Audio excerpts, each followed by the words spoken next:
Deion Sanders coming to the Big 12 is great for eyeballs. It's great for attention, regardless of what that team does. They'll have to suck real bad for people to not care. But and from a football standpoint, Utah coming, last year it was BYU, not the biggest program, but a true football school. But you look at that conference in basketball, and Houston is just a perennial top 5 team in the country. You got Kansas, and then they always seem to have a team. Baylor won a natty a couple of years ago. So Big 12 is basketball more than anything, but they've infused football into the program.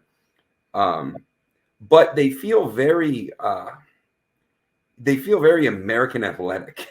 Like they just feel a step beneath the Big 10 and the SEC, and the ACC is falling apart, but they still don't feel like they're better than the ACC. I mean, ACC, you look at Florida State and Clemson, and even Miami is a bigger brand than most of the schools in the Big 12. The Big 12, I think it's NIL money one year. I know. Yeah, so I think it's a good move for them to at least try and get some revenue going. But who is left for them to go get from a football standpoint? Because that's where the real money is. The University of Kansas has an elite basketball program and has for 2 decades. So, it's amazing to me that their football program is just now getting relevant or decent or good. Right. At a certain level of football success, your basketball team has to follow because there's so much football money coming in. Bama is a good example of that. They were one of the highest scoring teams in the country this past year in basketball. And it's because of so many years of 100,000 people paying good money to go see those games. The Big 12 doesn't have any of that. They don't have any 100,000 person stadium. So they have to go find the revenue somewhere else. But who are they going to get to come in? I don't see Florida State joining. I don't see Clemson becoming a Big 12 team. There's no Pac-12 left. Maybe there's some Big East basketball teams that join the Big 12 like that. Maybe. That would feel, like geographically a Marquette. Marquette makes sense. Yeah. Yeah, Creighton is really close, but that's not bringing in any big revenue. Most of the college basketball season, people don't watch it. I pay attention to it because I'm a degenerate gambler, but most people don't pay attention to hoops until March. You know what's so interesting? You mentioned that, and this is something that I was speaking to a bunch of my friends about this.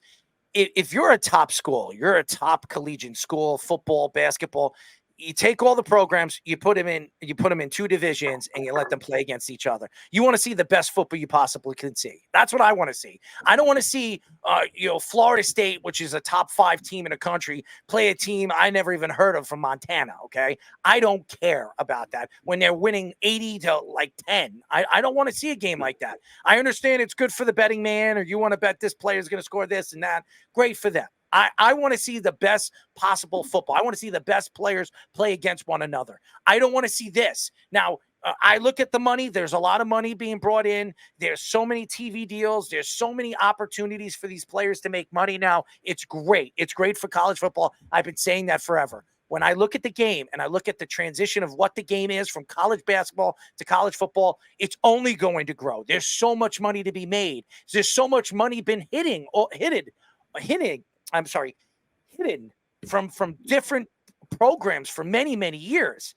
And you look at all these other players and all these other opportunities like Johnny Manziel. Johnny Manziel was trying to find a way to make money because his family didn't have it. Everybody thought he was a rich guy. But when it came out, he doesn't come from money. He doesn't come from an oil company that his family owned. That was a lie. Okay. These guys, most of these families don't have money. They don't have any of those things that a lot of these other families have. And that's why when you go to St. Anthony's over here, or St. John's, these players, even if you're a great player, if the kid's family endorses the program and is bringing money to the program, they're going to play over the better player. Why? Because it's all about money. That's why. And that's the facts right now. So them bringing money and bringing ways to make money through this, hey, I have a better idea for the committee. This is what you do. Instead of leaving out my Florida State Seminoles out of a run, which made no sense. And that's why none of their players actually played against the Georgia Bulldogs. Who knows what could have happened? Not just me. My thought here is is you take the best teams in the country. The best teams in the country. You put them in 2 divisions and you let them play against one another. And whoever wins, wins. If you have a 12-team tournament, so be it. We see the best teams play against one another. So, Errol, what you just described is called the NFL.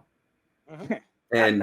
And so and it is a money grab. So it doesn't make a difference if I like it or not. And I'm not gonna stand here and sound like a traditionalist, but my favorite part of college sports, basketball and football more than anything, the pieces to college football that I love more than anything is that one loss at the wrong time or one loss in general, that's a death sentence for any team. Now you need chaos in order to claw back in it.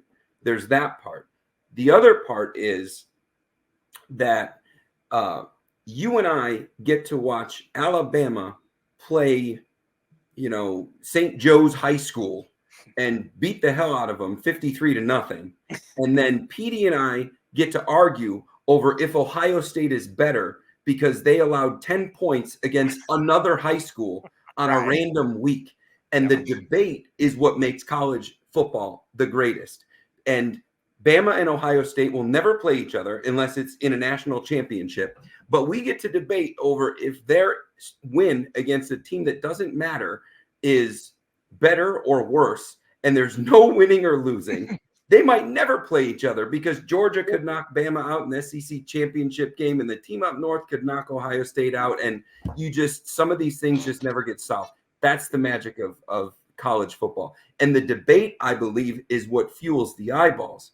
This thing is going to turn into another NFL where the best teams play each other and suddenly 2 losses goes into the tournament. And then we have the Giants that took down the Patriots, which weren't even a mediocre team, but they got hot and won a tournament.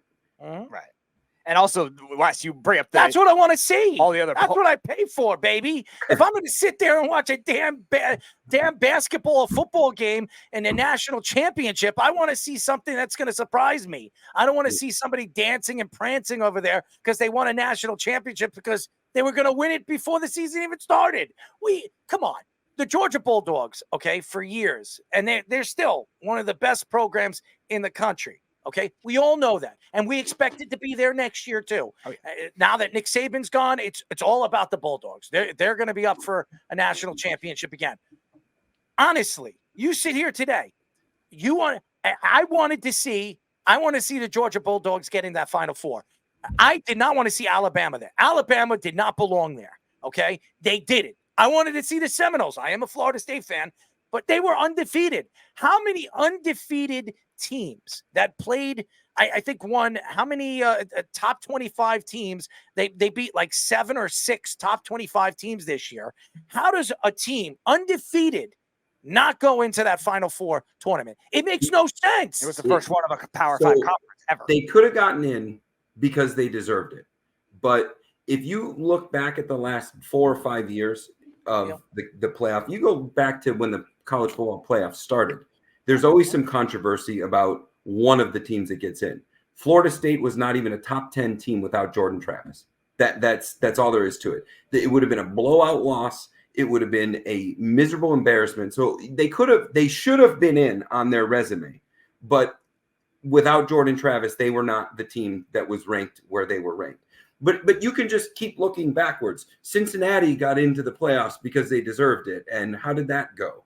We could talk about some of the Choklahoma teams. Better than expected, though. That Cincinnati it's so funny. You bring up those 2 teams, and Jordan Travis is a Jet, and Sauce Gardner's a Jet. Well, I'm not saying anything bad about those players, but what I am saying is the year Cincinnati got in, there was another 2 teams that should have gone in that were better, but because of the undefeated status, it just didn't work. The Ohio State team was better than Cincinnati that year. Notre Dame was the other one that was close to that year. I bet Cincinnati beat them head to head. Notre Dame was close, and Alabama did belong in that. For sure they belong, just because Jordan Travis wasn't playing. With Jordan Travis, I think Florida State would have made a natty.